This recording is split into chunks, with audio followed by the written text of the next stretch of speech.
is mighty to save. He is mighty to save. Forever, author of salvation. He rose and conquered the grave. Jesus conquered the grave.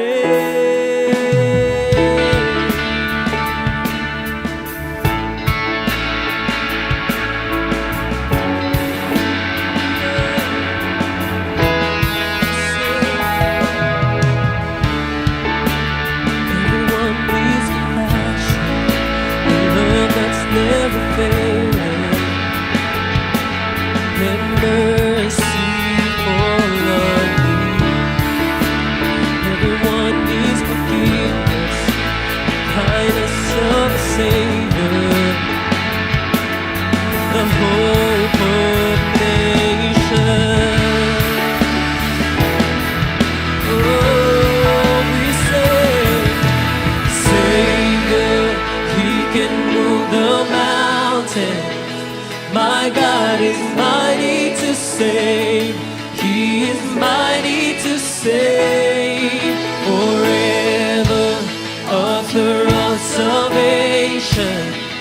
He rose and conquered the grave. Jesus conquered the grave.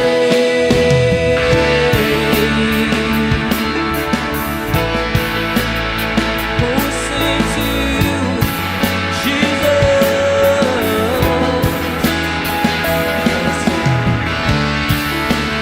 take me as to find me, hold my fears and failures,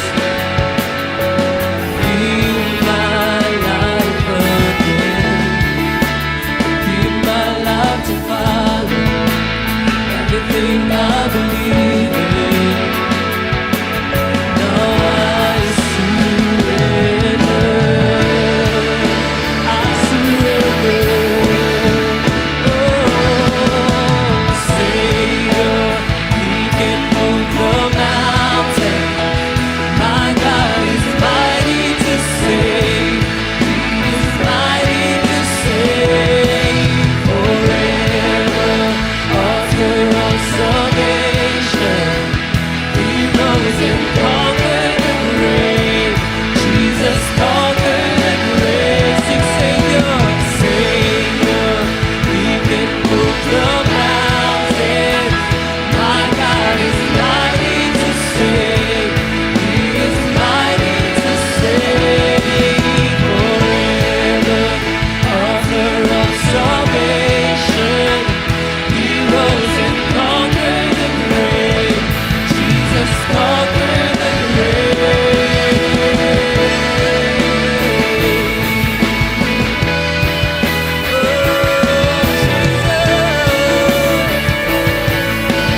He can move the mountain. Come on, lift your voice. My God is mighty to save. He is mighty to save. Forever, author of salvation. He rose and conquered the grave. Jesus conquered the grave. Savior, He can move the mountain. My God is mighty to save. He is mighty to save.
Praise the Lord. Purihin po ang Panginoon Diyos. Good morning, good noon, good afternoon, good evening. Nasaan man po kayong panig ng mundo ngayon.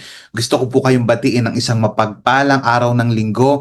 And I hope that you are all doing well. Ano man po ang ating mga pinagdadaanan ngayon, gaano man katindi ang bagyo na ating po pinagdadaanan o pagdadaanan, whether ito ay literal na bagyo or figurative na bagyo, gusto ko pong sabihin sa inyo na mas marami pa rin po tayong mga bagay na dapat pong ipagpasalamat sa ating pong Panginoon. Now, this November po, ito po ay meron po tayong series for the month of November entitled Countdown. Can you type that in the chat? Countdown. Life is too short to be wasted. Yan po, binuksan po natin yan last week. Kung inyo pong natatandaan, sinabi ko po last week na maraming tao ngayon napapansin natin na parang ang tagal ng oras, lalong-lalo na sa probinsya. Kaya lang kung minsan nadadala natin yan dito sa Maynila, at kung minsan dahil sa matagal naman ang oras, may time pa naman may next time pa naman. Akala natin matagal ang oras, may panahon pa, but the reality is, hindi nyo napapansin parang napakabilis ng panahon. Kung tutuusin po ang buhay natin, napakabilis lang po, para po siyang hangin. Hindi mo mahawakan pero ramdam mo po siya na dumadaan. Para po siyang ilaw ng kandila na unti-unting nauupos habang tumatagal. At bago pa po natin mamalayan yung ating pambuhay, papansin po natin na grabe oras ko na pala. 'Di ba yung mga nandirito po, yung mga batang 90s kagaya ko parang kailan lang nag-aaral tayo, na-inlove tayo, nagkatrabaho. Ngayon yung iba sa atin may anak na, yung iba nga sa atin siguro may mga apo na. Kaya po napaka-importanting maunawaan natin that life is too short to be wasted. Now, ngayon pong umaga, tanghali, gabi, depende anong oras po kayo nakakapanood sa ating mga different time slots, no? Dahil ang ating pong live ay napapanood po yan ng iba't ibang time slots. Meron po tayong pang umaga, may pang tanghali, may pang hapon, meron din po tayong pang madaling araw. Now, nasa second installment na po tayo, and let me open our topic with this quotation by Lee Iacocca. Sabi po niya, even a correct decision is wrong when it was taken too late. Alam niyo po, may katotohanan po dyan. Minsan, alam mo yun, hindi po sapat yung tamang desisyon. Ano ibig mo sabihin, Pastor? Tama naman na meron kang tamang desisyon. Kaya lang, minsan hindi sapat ang yung tamang desisyon, dapat tama rin ang iyong timing. Pwede bang i-type natin sa comment section, timing? Why? Kasi pwede kang magkaroon ng tamang plano, pwedeng tamang intention mo, pero kung huli mo na itong gagawin, walang timing, alam mo yun, parang wala rin pong saysay. Isipin niyo po itong maigi. Gaano karami po sa atin ang nag-sorry? Tama naman na mag-sorry. Pero ginawa mo ito kung kailan wala na yung tao. Yung iba naman sa atin, tama naman na magpatawad, kaya lang nung magpapatawad kayo, papatawarin mo, patay na rin. So, hindi man lang niya napakinggan yung sasabihin mo, I forgive you. Tama naman po na maglingkod sa Diyos, pero kung lagi mong sinasabi, pag may time na, pag marami na akong pera, baka dumating po yung araw na wala ka ng time. Why? Because delayed obedience is still disobedience. Ang tamang bagay po kapag ginawa natin sa maling oras ay nagiging maling desisyon pa rin. Now, the million-dollar question na sasagutin po natin sa umaga, tanghali, gabi, depende anong oras ka nanonood, is how to live your life to the fullest before it's too late. Now, many people, marami pong tao ang nabubuhay na, alam mo yun, enjoy muna natin yung buhay natin, tsaka na yung Lord na yan, tsaka na yung Jesus na yan, tsaka na yung mga spiritual things na yan.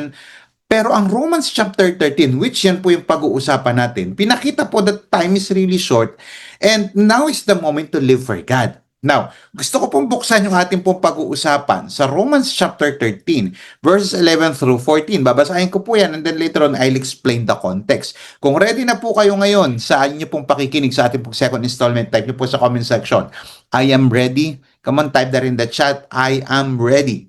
Now, sabi po ng verse 11, this is all the more urgent, for you know how late it is.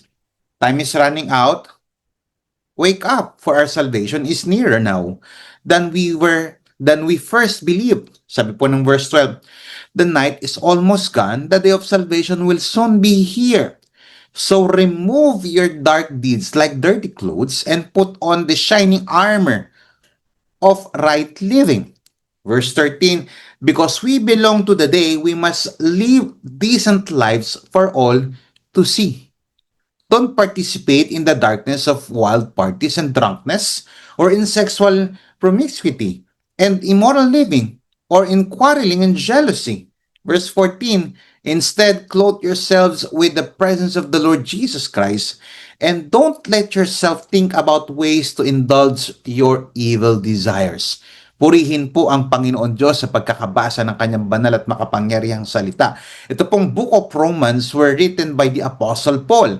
At ito pong specific na chapter and verse na ito, yung verses 11 through 14, paalala po ito ni Pablo sa mga Christian sa Roma, in English sa Rome, na mamuhay sila ng matuwid dahil malapit nang dumating si Kristo. Now, nung panahon po nila, particularly ito pong geographical location ng Rome, ay puno po ng kasalanan. Puno po ng immorality, puno po ng spiritual darkness. Yan po ang, if you're going to study, yung Rome po by the time of the Apostle Paul, laganap po yan ng bisyo, laganap po ang kalaswaan, laganap po, lalong-lalo na ang pagsamba sa Diyos-Diyosan.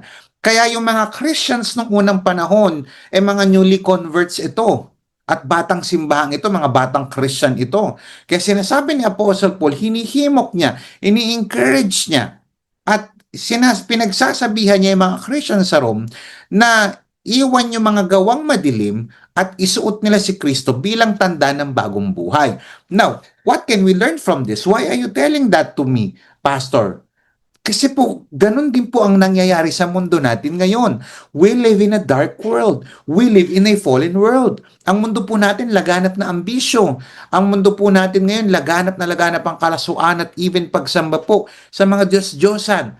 Kaya naman po bilang mga Christian, ano ang matututunan natin sa sulat ni Paul sa mga tiga-Rome? Samahan niyo po ako sa pagkakataon pong ito sa ating pong talakayin entitled Before It's Too Late. Pwede po bang i-type mo sa comment section kung medyo mabilis ka mag-type? Before it's too late, pampakondisyon lang. Now, the million-dollar question na sasagutin po natin habang tina-type niyan before it's too late. Paano tayo mabubuhay ng may saysay? Ulitin ko po, paano tayo mabubuhay ng may saysay bago pa mahuli ang lahat? Hindi po kasi lahat ng tao ngayon, hindi porkit may pera ka, hindi porkit papalit-palit ka ng girlfriend or boyfriend, hindi porkit marami kang social media following, ay may saysay na ang buhay mo. Remember, if you're a Christian, iba na ang definition natin ng success. True biblical success is to know God, to know His will, and to do it. At hanggat hindi mo nakikilala ang Diyos, hindi mo malalaman ang kanyang kalooban. At hanggat hindi mo nalalaman ang kalooban ng Diyos, walang saysay ang buhay mo. Now, bilang mga Christian, at kung hindi ka man follower pa ni Christ ngayon, at naligaw ka sa mata ng tao, naligaw ka, pero sa mata ng Diyos, hindi ka naliligaw ngayon sa pagpunta mo dito at pakikinig mo, paano ako mabubuhay na may saysay bago pa mahuli ang lahat? Now, samahan niyo po ako sa verse 11, point number 1. Sabi ng verse 11, this is all the more urgent, for you know how late it is. Time is running out. Wake up. Sabi po ng verse 12, the night is almost gone, the day of salvation will soon be here. Paano po tayo mabubuhay ng may saysay bago pa mahuli ang lahat? Number 1, wake up. Come on, type that in the chat. Wake up. Sige nga po, itype nyo po dyan. Wake up. Come on. Now, mga minamahal ko pong kapatid, ito pong salitang o yung phrase na wake up ay galing po sa salitang Griego na egeiro, na ang ibig sabihin po niyan, ang kahulugan po niyan ay bumangon ka sa pagkakatulog. Now, hindi po yung pagkakatulog ng physical. Yung mga kausap po ni Apostol Pablo, sila po ay physically awake. Sila po ay gising physically. So yung sinasabi ni Apostle Paul dyan na wake up, yung phrase na yan, it has nothing to do with physical, alam mo, sleepness o yung pagkakatulog. It has something to do, o yung wake up pala dyan, hindi ito patungkol sa paggising physically, kundi paggising spiritually. Kaya po sabi ni Apostle Paul, time is running out, malapit nang dumating si Kristo. Parang ang sinasabi lang dyan ni Apostle Paul, huwag tayong manatiling tulog sa ating pananampalataya. Why? Yung gabi po dyan, ang sinisimbolo po niyan ay, alam mo yun, kasalanan, katamaran, at panlalamig sa puso natin, yung ating pananampalataya sa Diyos. Now, yung araw naman, ang tinutukoy po dyan, yung muling pagparito, yung muling pagdating ng ating Panginoon Diyos. Now, tanungin ko po kayo ngayon, sino po dito ang mahilig mag-snooze? Yung sa alarm. Di ba? Pagka nag-a-alarm tayo, 5 minutes, 5 minutes more, hanggang mamaya wala na. Why? Kasi minsan tinatamad tayo, minsan parang walang dating na sa atin yung alarm. And sad to say, ganyan din po minsan ng mga Kristiyano. Lagi tayong inaantok pagdating sa prayer meeting, tulog tayo sa pagsamba, pero sa mga concerts, gising na gising tayo, busy tayo lagi sa mga pagka-usapang simbahan o usapang spiritual, wala tayo laging time. Meron pong, alam natin na merong gustong ipagawa sa atin ng ating Panginoon, pero next time na lang. Now, ang wake up po, yung salita pong, o yung phrase na wake up, ay paalala po yan sa atin ng Panginoon na kumilos po tayo habang may oras pa. Kaya ano pong pwede nating matutunan sa umaga, tanghali o gabing ito? Una sa lahat, type nyo po sa comment section, wake up sa spiritual laziness. Yan. Wake up sa iyong spiritual laziness. Bakit spiritual laziness? Pakinggan niyo po ito maigi.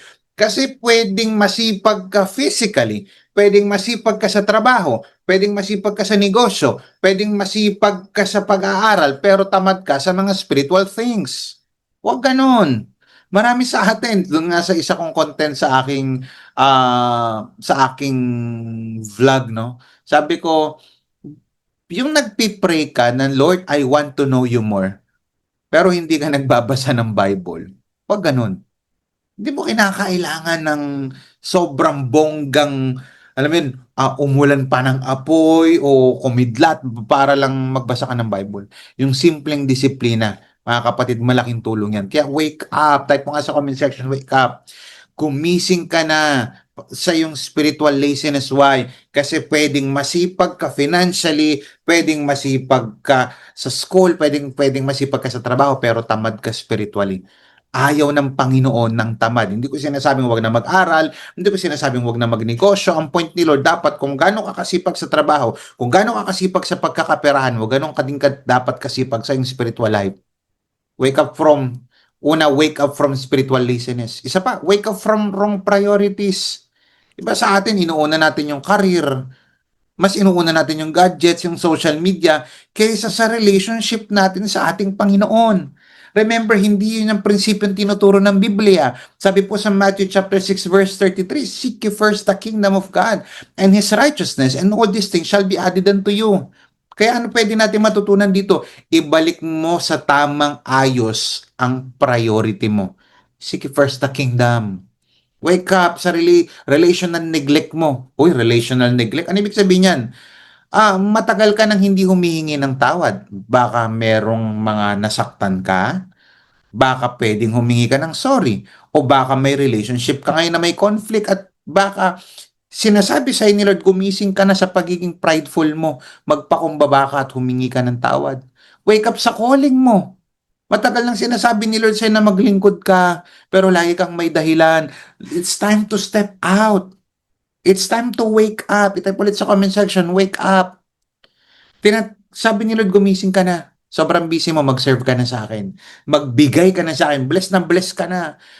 And, gumising ka na. Yan ang sinasabi ng ating Panginoon ngayon. Ang gising na Kristiyano, bakit ko sinasabi sa inyo to? Kasi ang gising po na Kristiyano ay hindi lang nakakaintindi ng salita ng Diyos. Yes, naiintindihan niya yung sinasabi ko because it came from the Word of God. Pero ang gising, yung Kristiyanang wake up o yung nagising na, gumagawa siya ng aksyon bago pa mahuli ang lahat. Palakpakan po natin ang ating Panginoon. So una po, ano yung dapat po nating gawin? Paano tayo mabubuhay na may saysay? Gusto mong magkaroon ng saysay yung buhay mo? Bago pa mahuli ang lahat, gumising ka na sa katotohanan. Hindi lahat ng ginagawa mo ngayon nakakalugod sa Diyos. Pangalawa, verse 12. The night is almost gone, the day of salvation will soon be here. So remove your dark deeds like dirty clothes. Sabi ng verse 13, talon tayo sa verse 13. Because we belong to the day, we must live decent lives for all to see. Don't participate in the darkness of wild parties and drunkenness. May tutuloy natin yung verse na yan. Pero point number 2, ano po yung una? Yung una po, wake up. Pangalawa po, paano po tayo, alam mo yun, mabubuhay na may saysay bago pa mahuli ang lahat. Number 2, clean up. Pwede bang i-type na sa comment section? Clean up. Come on, type that in the chat. Alam niyo po, sabi po ni Apostle Paul, kung tayo daw ay mga anak ng Diyos, sabi niya sa mga taga-Rome, mga Christian doon, kung tayo ay anak ng Diyos, because we belong to the day, sabi niya, dahil tayo ay belong na, sabihin na kay Kristo na, nasa liwanag, sabi niya, dapat hubarin natin yung mga gawa ng kadiliman. Yung salita pong remove, sa ibang version ng ginamit po ay cast off, para po yung pag-aalis ng dumi. Yan, yung parang paghihilod pag naliligo ka, parang pagkakarwash, yan, aalis ng alikabok sa bahay, pag-aalis po yan ng marumi. Pero dito po sa context na ito, to be specific, para pong pag-aalis po ng maruming damit. Yan. Ito pong picture na ito, isa po yung paglalaraw, no? Itong yung remove, ay paglalarawan po yan ng repentance. Type nyo nga po sa comment section, repentance. Repentance at saka pagbabago po ng buhay. Kaya binanggit po ni Apostle Paul na yung kasalanan pong kumakalat noon, yung wild parties, yung drunkenness, sexual immorality, yung quarreling, yung jealousy. Ito po kasi yung mga bagay na nakakabawas ng liwanag ng Kristiyano. Kaya kung ang pagiging liwanag po natin o pagkakaroon natin ng liwanag ay hahalin tulad mo sa isang bumbilya, ito yung mga bagay na nagbibigay ng pagpupundi, nagkukos ng pagpupundi sa liwanag. Kaya sabi niya, put on the shining armor of right living. Yung tama pong pamumuhay. Kumbaga sabi niya, magbihis ka ng righteousness, katuwiran.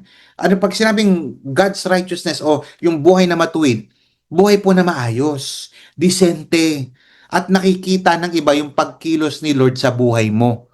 Meron ba dito yung naligo ka? Sino yun yung naligo ka? Di ba pag naligo, ano naman, nalilimahid na ako, grabe init, grabe dumis ko. Pati dumi pa ng damit ko, parang dugyot na dugyot. Sino dito yung naligo ka fresh, tapos sinuot mo ulit yung pinaghubaran mo. Di ba kadiri? But sad to say, maraming Christian ng ganyan. Yung hinubad niya na tapos isinukan niya na, sorry for the word, pero gagawin niya ulit.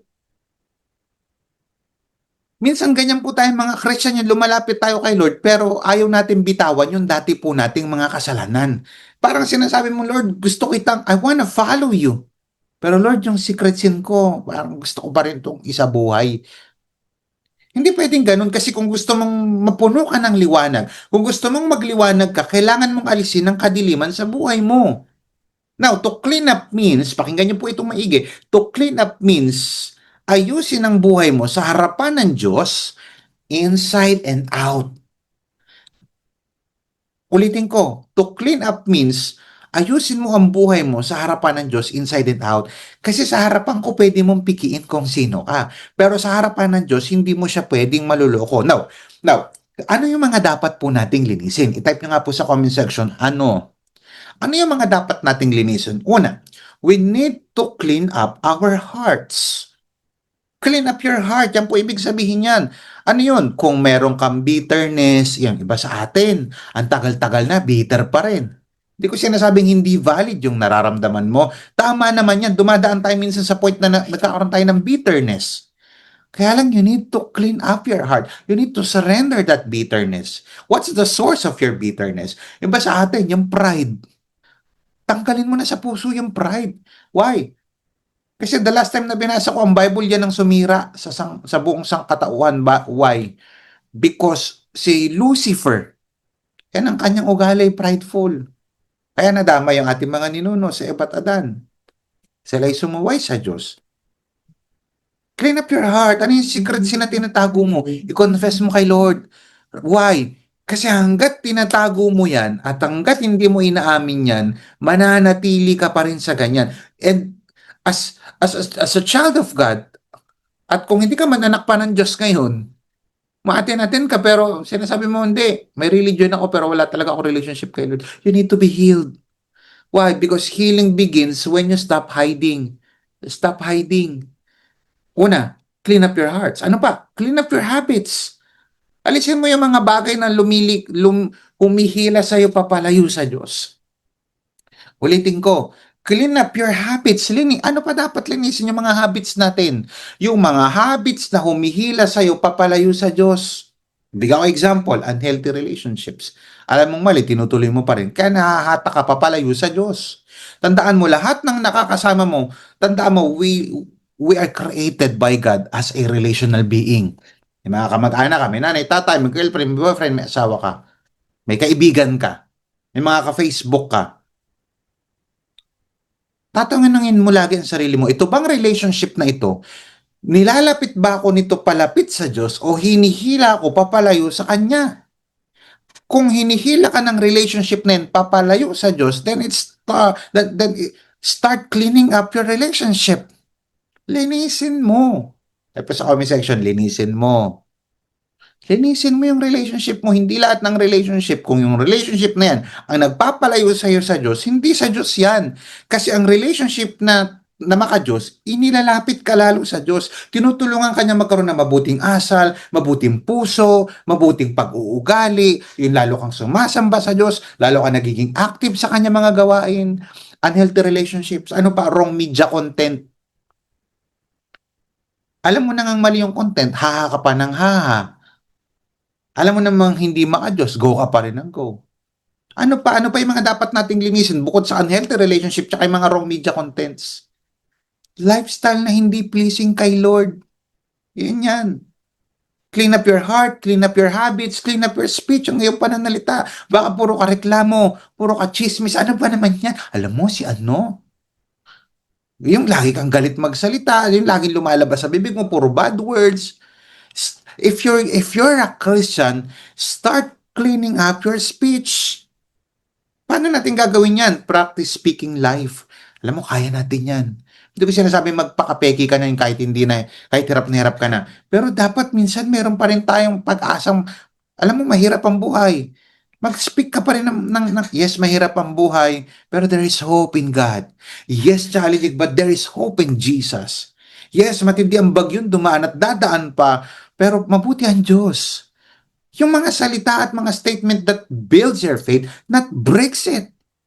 Ano pa? Clean up your influence. Dapat ikaw yung uri ng tao na alam mo yun, pag nakakasama ng iba, nagiging mas malapit sila kay Lord. Tanungin kita, pag nakakasama ka ba, o yung mga nag-Holy Win ngayon, ngayong November, kapag nakakasama ka ba ng mga barkada at classmate mo, ng mga relatives mo, mas nakikilala ba nila si Lord? O nadadala mo sila sa pagkakasala pa? Kapatid, gusto ko sabihin sa'yo na ang tunay na paglilinis ay hindi lamang po panlabas yan. Pwede mong pikiin yan. Ito rin po, ang tunay pong paglilinis ay pagbabago po na nagsisimula sa ating puso. Pwede po bang palakpakan natin ang ating Panginoon? Purihin po ang Panginoon sa buhay ng bawat isa. Let me share a Bible verse with you. 2 Corinthians chapter 9 verse 10. God is the one who gives seed to those who plant, and He gives bread for food. And God will give you spiritual seed and make that seed grow. He will produce a great harvest from your goodness. Alam niyo po ba na mga farmer po tayo sa kingdom ng Panginoon? Dahil ang sabi po sa salita ni God, ay sa mga kayamanan na pinagkakaloob niya po sa atin, ay may mga nakalaan para itanim at kainin. Ang nagbago po sa puso ko sa pagbibigay ay yung pag-acknowledge po na ang mga pre-provide, ang lahat po ay pre-provide po ng Panginoon sa atin. Kagaya po nung buhay natin, buhay ng pamilya natin, lahat po ng pagpapala magmula po sa trabaho at sa iba pa pong blessings na binibigay niya. I acknowledge God's provision at it is only rightful na ibigay sa Panginoon yung nararapat na sa Kanya.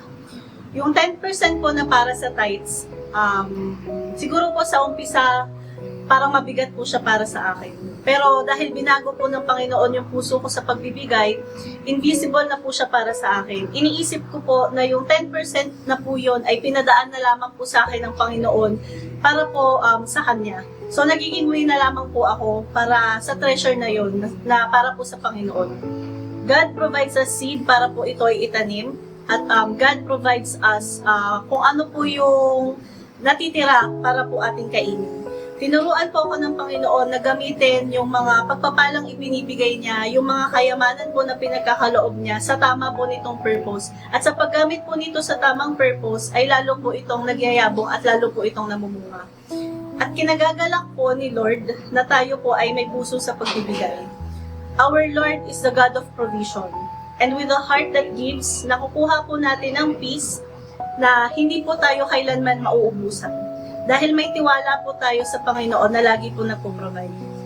I encourage you mga kapatid to honor God through planting in His kingdom. I encourage you mga kapatid to honor God through planting in His kingdom. Tayo po ay manalangin. Lord, purihin at sambahin ang pangalan mo. We lift to you, God, our hearts in giving. Nawa, Lord, turuan mo pa kami na gamitin ang mga pagpapala mo in purpose. Most especially sa pagpapalago ng iyong kaharian. Dalangin ko din, Lord, ang patuloy mong pagpapala sa amin. Salamat, Lord, at ito po ang aking dalangin. In Jesus' name, amen. Para po sa mga gustong magtanim sa kaharian po ng Panginoon at na-bless po ang mga puso na magbigay, you can give po through our GCash details. At nawa po puspusin po kayo ng biyaya ng Panginoon. God bless everyone.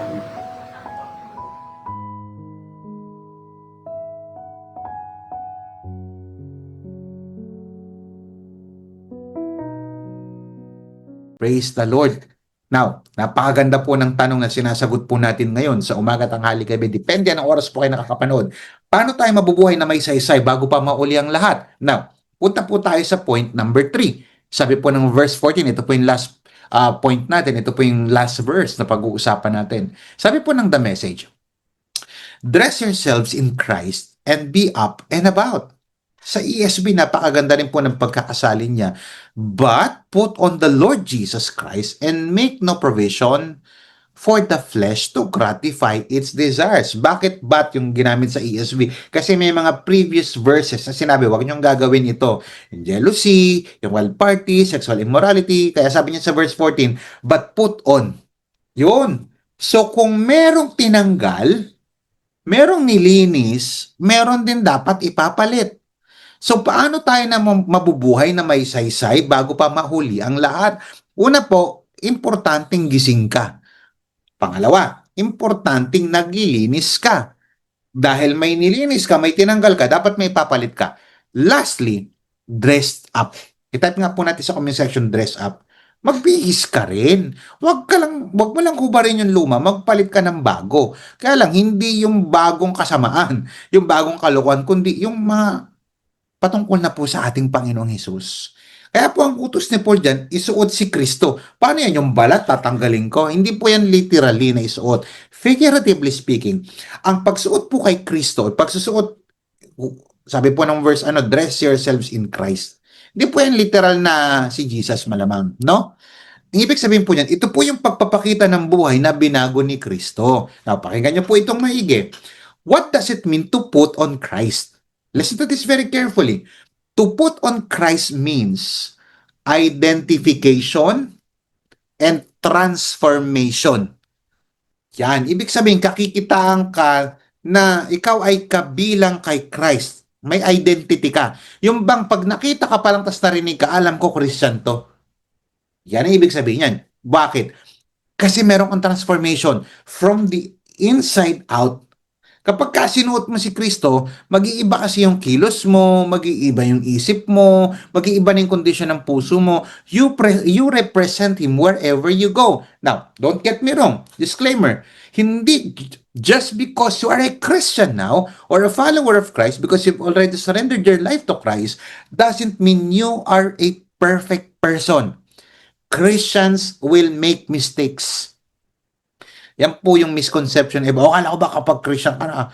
Akala nila pag Christian, hindi na nagkakamali. Ano pinagkaiba ng follower ni Christ sa hindi follower ni Christ?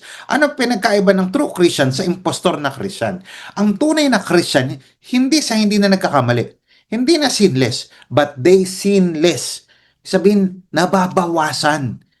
Nagbabago kasi siya, may pagbabago. At ang pinagkaiba ng isang tunay na follower ni Christ sa hindi, meron po siyang repentance. Alam niya na nagkamali siya. He needs to repent and he needs to ask forgiveness to our Lord at saka yung mga tao nasaktan niya o nagawa niya ng mali.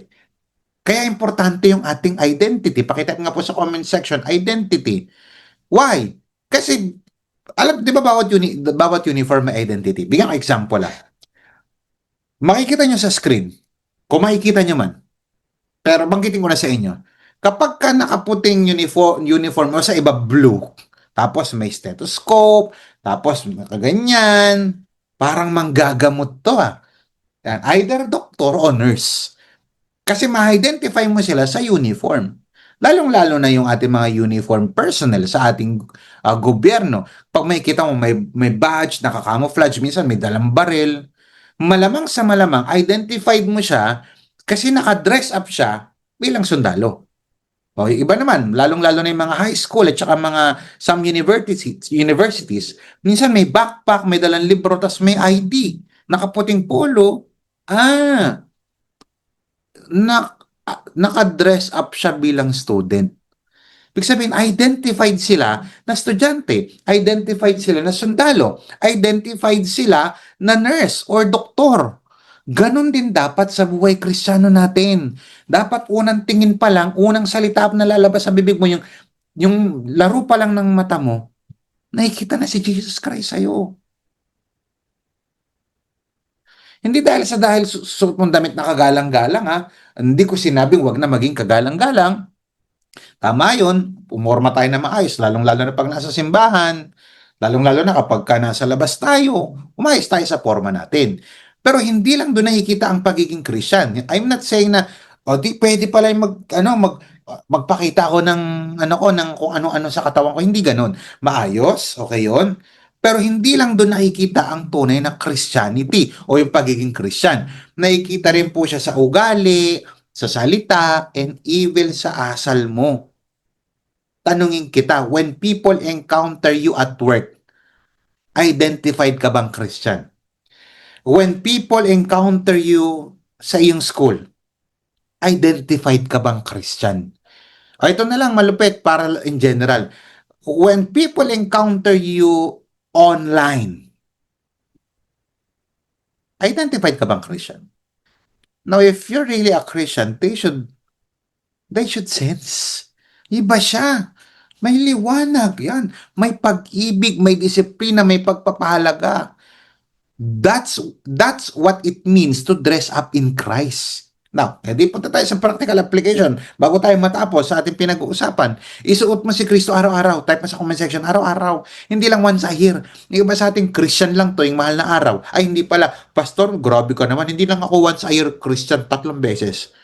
Tuwing kailan?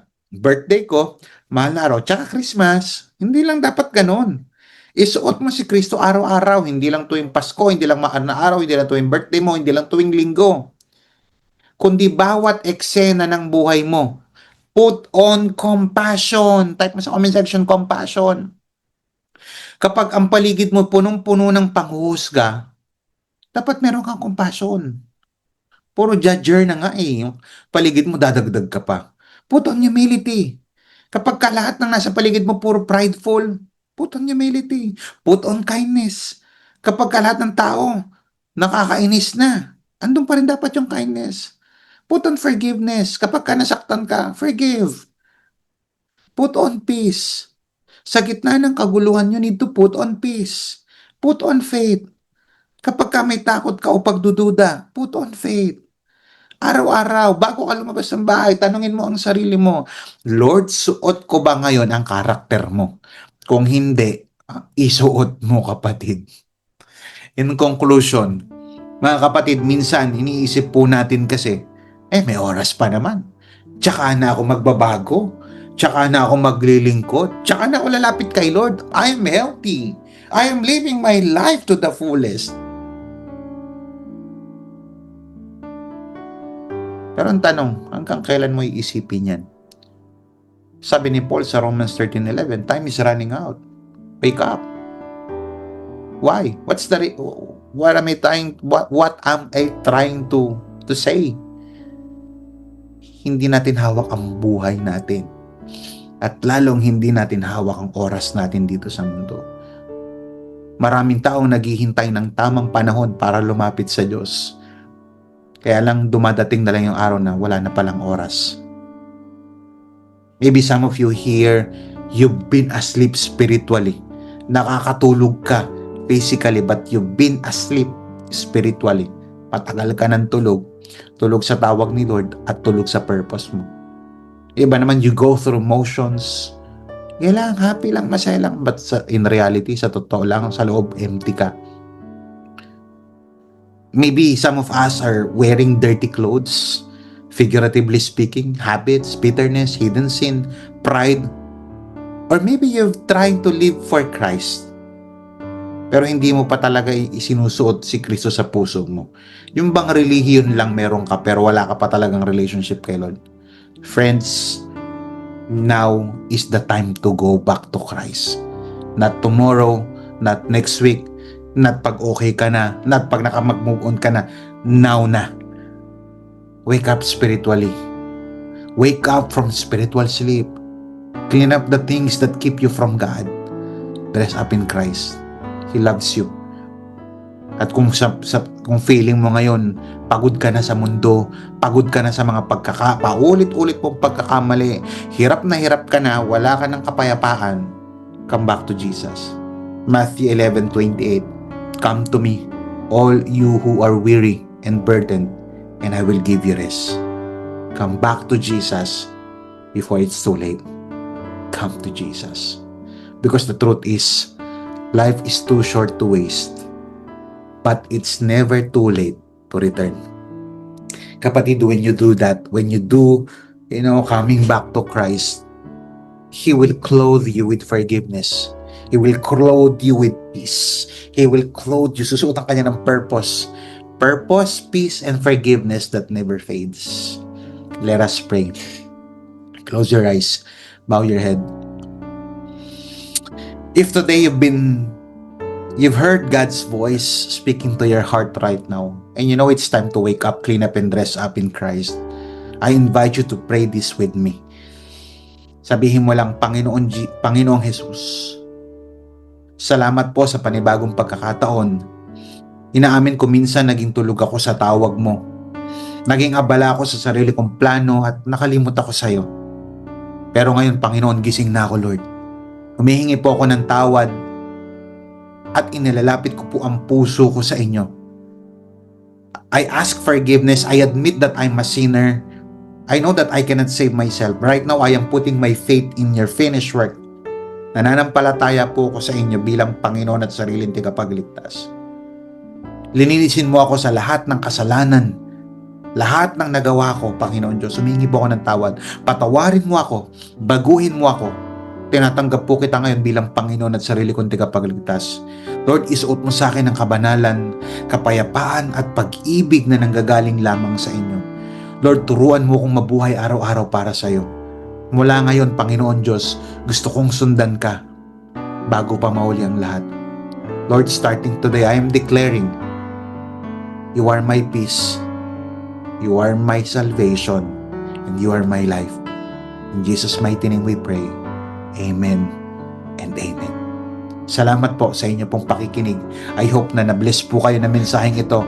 This is Pastor Paul Balgos of Amazing of Crossover Campus. And if you've been blessed by this message, please do me a favor. I-share niyo po ito sa inyo pong mga timeline so that the people will be blessed by this message sa pamamagitan po ng simpleng pag-share nyo sa inyo po mga timeline. Pagpalain po kayo ng Panginoon Diyos. See you po again next Sunday. Bye-bye.